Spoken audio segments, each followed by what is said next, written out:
Senhor esteja convosco. Proclamação do Evangelho de Jesus Cristo segundo João. Ao anoitecer daquele dia, o primeiro da semana, estando fechadas, por medo dos judeus, as portas do lugar onde os discípulos se encontravam, Jesus entrou e, pondo-se no meio deles, disse: a paz esteja convosco. Depois dessas palavras, mostrou-lhes as mãos e o lado. Então os discípulos se alegraram por verem o Senhor. Novamente Jesus disse: a paz esteja convosco. Como o Pai me enviou, assim também eu vos envio. E depois de ter dito isto, soprou sobre eles e disse: recebei o Espírito Santo. A quem perdoardes os pecados, eles lhes serão perdoados. A quem os não perdoardes, eles lhes serão retidos. Tomé, chamado Dídimo, que era um dos 12, não estava com eles quando Jesus veio. Os outros discípulos contaram-lhe depois: vimos o Senhor. Mas Tomé disse-lhes: se eu não vir a marca dos pregos em suas mãos, se eu não puser o dedo nas marcas dos pregos, e não puser a mão no seu lado, não acreditarei. 8 dias depois, encontravam-se os discípulos novamente reunidos em casa, e Tomé estava com eles. Estando fechadas as portas, Jesus entrou, pôs-se no meio deles e disse: a paz esteja convosco. Depois disse a Tomé: põe o teu dedo aqui e olha as minhas mãos. Estende a tua mão e coloca-a no meu lado, e não sejas incrédulo, mas fiel. Tomé respondeu: meu Senhor e meu Deus. Jesus lhe disse: acreditaste porque me viste? Bem-aventurados os que creram sem terem visto. Jesus realizou muitos outros sinais diante dos discípulos, que não estão escritos neste livro, mas estes foram escritos para que acrediteis que Jesus é o Cristo, o Filho de Deus, e para que, crendo, tenhais a vida em seu nome. Palavra da salvação. Que as palavras do Santo Evangelho perdoem os nossos pecados.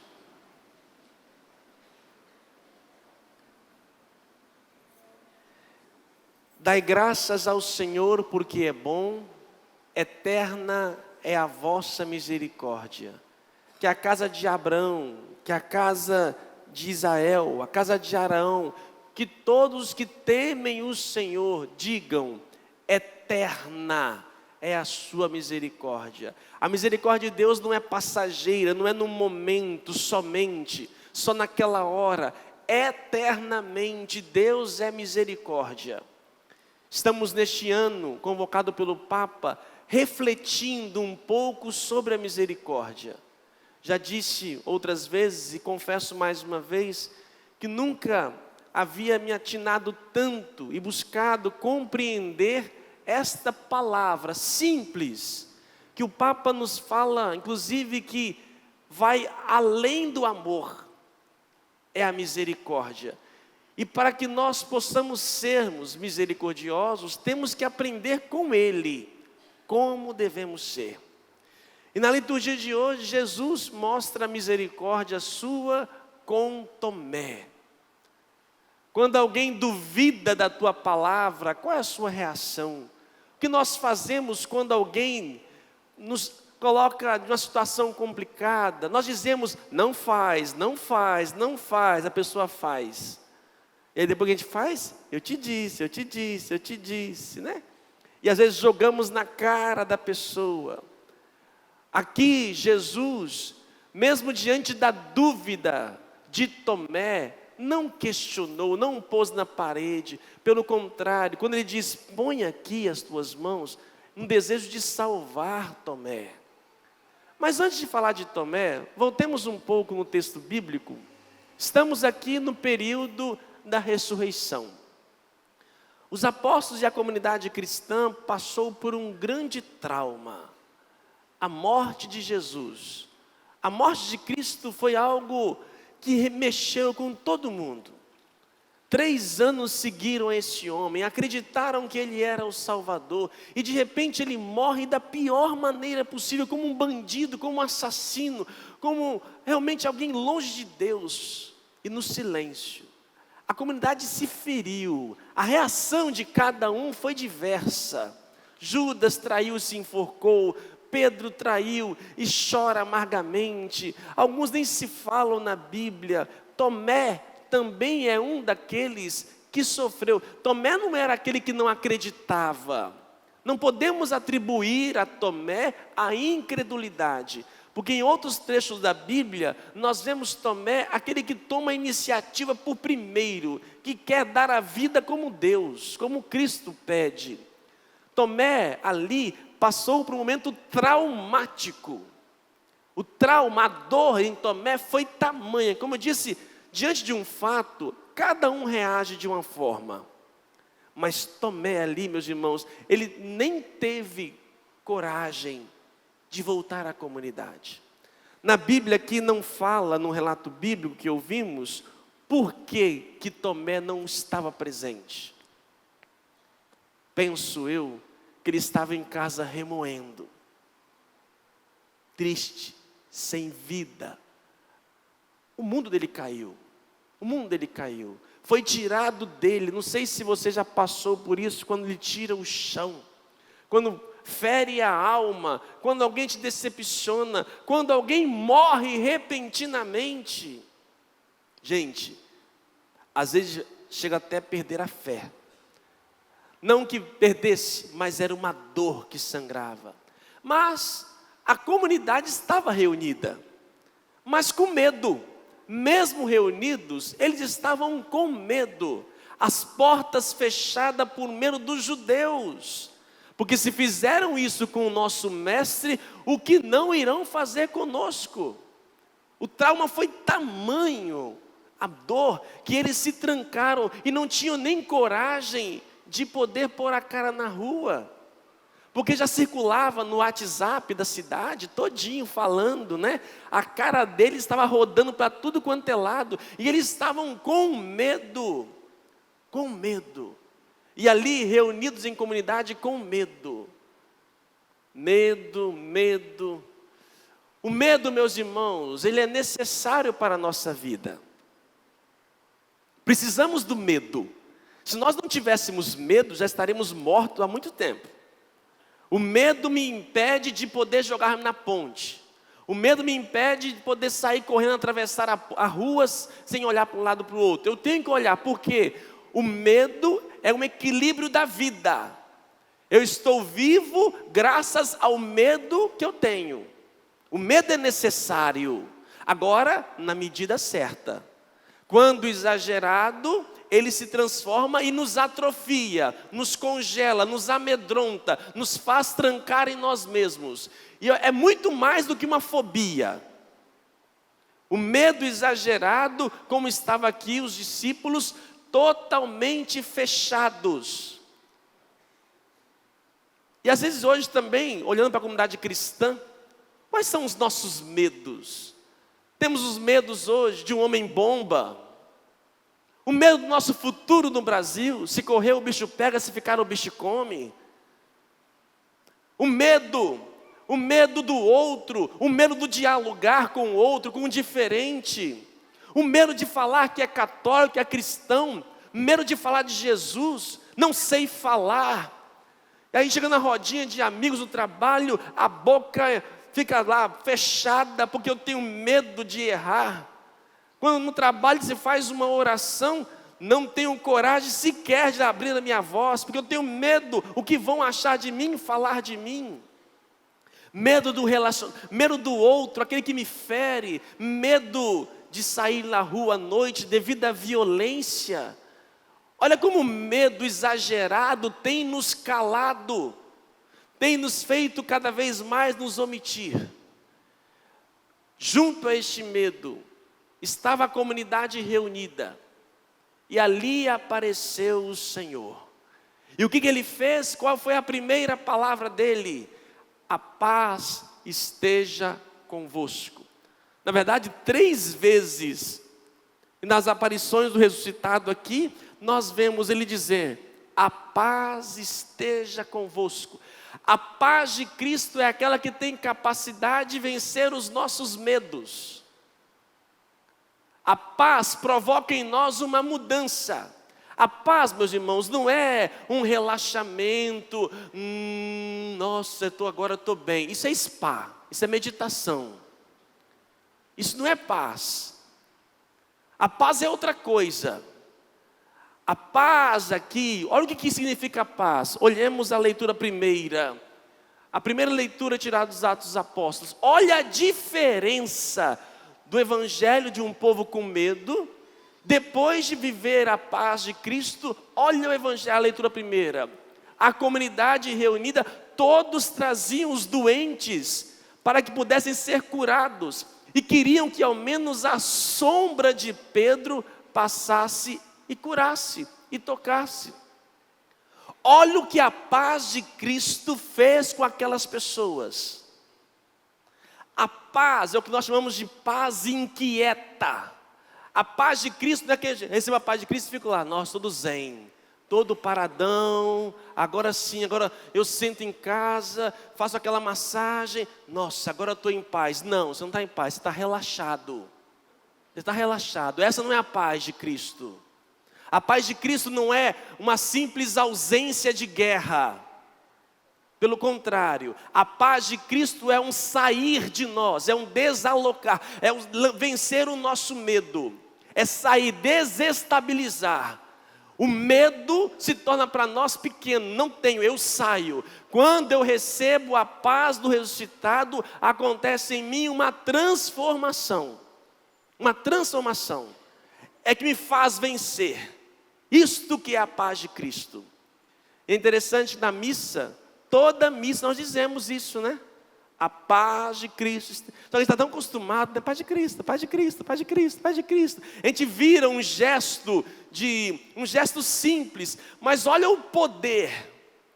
Segundo alguns liturgistas, essa oração que a gente faz daqui a pouco, depois do Pai Nosso, livrai-nos de todos os males, ó Pai, dai-nos hoje a vossa paz, ajudados pela vossa misericórdia. Alguns liturgistas, teólogos, chamam aquilo de pequeno exorcismo. É uma oração, uma pequena oração de exorcismo, de exorcizar o quê? Os nossos medos. E quando eu dou a paz de Cristo para alguém, eu estou exorcizando, fazendo com que ela possa se levantar. Levanta-te, saia, abra a janela. E isso que a paz de Cristo provoca é muito mais do que um simples aperto de mão. É um desejo, é um sopro para que a outra pessoa possa se levantar. E a comunidade então recebeu. E quando recebeu essa paz, o que diz o evangelho aqui? Eles se alegraram. A paz de Cristo provoca em nós uma alegria e nos desestabiliza e vencemos o medo. Qual o pior medo? A morte. E sobre eles então recebem o Espírito Santo. Olha o poder da comunidade. Olha o poder da oração comum. Estavam todos amedrontados, mas perseverantes. Ali apareceu o Senhor, soprou sobre eles o Espírito, deu-lhes a paz, e eles sentiram uma força, a tal ponto que eles então começaram a dizer: vimos o Senhor, vimos o Senhor. Não tinha mais aquela dor. Foram até Tomé não estava lá presente, Tomé, nós vimos o Senhor. Não, eu não quero mais. Tomé estava sem esperança, machucado, gente, machucado. Não crucifiquemos Tomé. Tomé estava extremamente machucado. Ele não conseguia ver que poderia ter alegria depois daquele trauma. Quantos que deixam de vir à comunidade porque passaram por situações limites e abandonam Deus, abandonam a comunidade, porque não acreditam que poderão voltar a sorrir. Não acreditam mais nesta paz, foram decepcionados, passaram por decepções.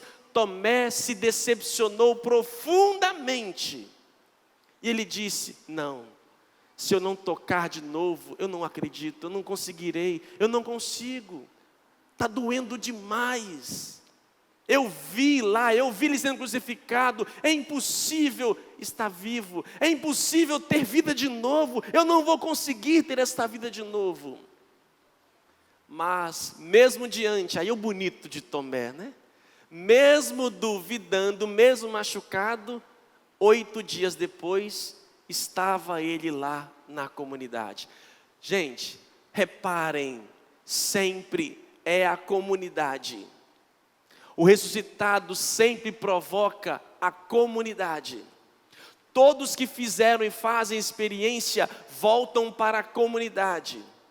O poder da comunidade é tremendo, a ponto de transformar a vida de Tomé. Foi até Tomé, e quando Tomé chegou na comunidade, todo abatido, ali ele viu o Senhor. Eu mexi com vocês no canto de entrada, que estavam muito meio apáticos. Preste atenção numa coisa, católico. Católico não assiste missa. Católico participa. Uma boa missa não depende só de quem preside. Eu estou presidindo. Mas se não houver ali a interação, uma participação, não adianta. Eu posso fazer firula, cantar e assim por diante, não vai adiantar. Requer de nós interação, entrega, e deixar que essa paz, tirar os nossos medos, nossas vergonhas. Católico vem para a igreja rezar cheio de timidez, cheio de vergonha, parece uma pedra de gesso lá parada. Mas toma umas biritas, solta rapidinho, né? Lá fora é outra pessoa, como se na igreja fosse uma mordaça e que impedisse fosse algo. Pelo contrário, estamos na casa de Deus. A missa, quando eu estou numa missa, o povo participa, gente, é outra coisa. Quantos que não vieram para a igreja às vezes sem vontade? E ali vê uma pessoa, vê um canto bem tocado, vê a comunidade cantando e participando. Gente, isso levanta qualquer defunto. Levanta. Mas isso depende de quem? De nós, da comunidade. Olha o poder da comunidade. Olha, vivemos ontem aqui na Grande Vitória a nossa caminhada na Romaria dos Homens. Está virando Romaria da Família, né? Mulher cada vez mais... mulher enxerida, né, gente? Aí, hoje, na Romaria das Mulheres, vê se tinha homem lá. Não tinha. Tinha homem lá? Não tinha. Agora a Romaria dos Homens está toda lá. Mulher... tudo curioso. Quando eu falo que é para homem, elas estão lá. Curiosas, antenadas. Mas olha que bonito, né? Estão dizendo aí cerca de 600 mil, quantas pessoas lá, não sei quanto, na Romaria dos Homens. Só Deus saberá a quantidade certa. Gente, já pensou se essas pessoas dissessem, não vou. Deixe de manifestar o poder de Deus. E o mais tímido, o tíbio na fé, quando vê aquela multidão, mexe lá dentro, provoca-se lá dentro alguma coisa. Se não provoca é porque é insensível mesmo, entendeu? Ele é Deus de si mesmo. Mas a manifestação da comunidade, isso mexe em todos. Assim também, nós não podemos vir somente quando eu tenho vontade na comunidade. Eu tenho que ser comunidade, eu tenho que participar. E o poder da comunidade, seja na sua liturgia, seja na sua ação social, transforma. Qual é a nossa grande perseguição hoje? Se chama individualismo.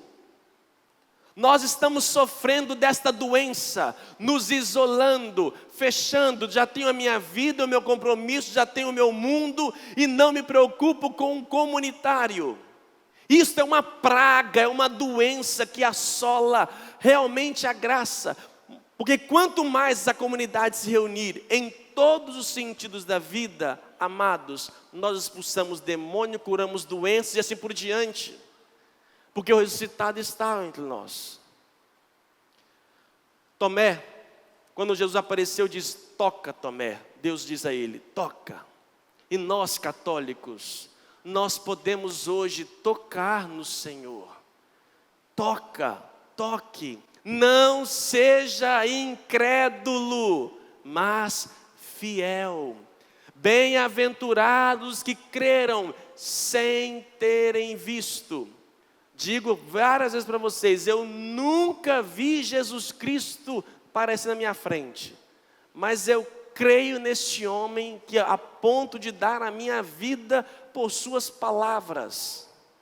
Suas palavras, quando eu começo a colocá-las em prática, realmente provoca aquilo que ele diz. Já viu alguém prometer e realmente cumprir aquilo, e aquilo for verdade? Somente Jesus Cristo. Por isso, essa experiência do ressuscitado aqui onde nós estamos, cada um com a sua alegria, sua tristeza, seu medo, quando nos reunimos, o Senhor se manifesta. E a paz de Deus invade o nosso coração.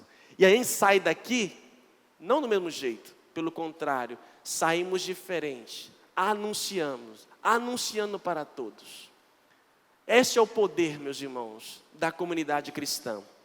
É verdade que nós temos vários tipos de comunidade. O prédio é uma comunidade, o bairro é uma comunidade, a cidade é uma comunidade, os irmãos é uma comunidade, a ONG é uma comunidade, o trabalho é uma comunidade, mas não basta nos unirmos por si só. É preciso unirmos em nome de Deus. Quando se reúne em nome de Deus, Ele está lá e nos ajuda a vencer todos os medos. Venha, não suma da comunidade. Por mais dor que você possa viver na sua vida, é somente nela que encontraremos a paz do ressuscitado. Louvado seja o nosso Senhor Jesus Cristo.